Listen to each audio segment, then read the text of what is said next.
Kim Chu, naiyak at sobrang na-appreciate ang ginawang sakripisyo at pagdalaw sa kanya ni Bella.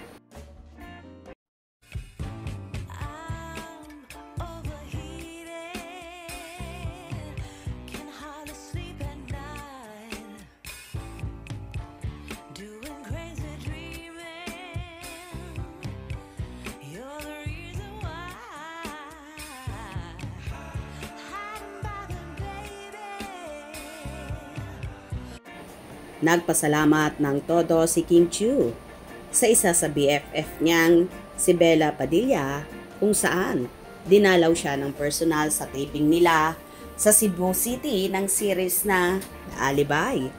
Ayon nga sa naging caption ni Chinita Princess, "Thank you moms, never imagined na sobrang busy mo. You go this far, grabe, gulat talaga ako. Thank you. We're so twins na kahit walang sinasabi, we can already feel each other's thoughts.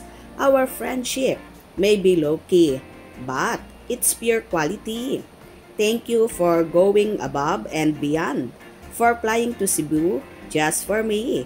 I wish I could give back every bit of time and effort you've given. Nahihiya talaga ako, Mams, but babawi ako pag okay na.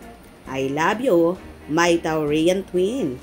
Agad-agad din naman itong sinagot ni Bella Padilla at sinabing at Chinita Princess, "Mams, ano ba? Anytime nga walang ibabawi, gonna miss you pag uwi ko."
Marami namang Team Pau supporters ang tuwang-tuwa at napapasana all na sana daw ay kagaya sila ni Kimi na may true friend, kagaya ni Bella Padilla.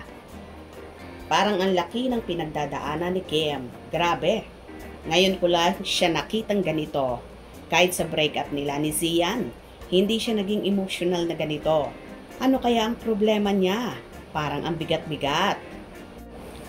Pamilya po. Baka sa money involved, hindi lang tayo sure, sana maayos agad. BFF forever, the real friendship.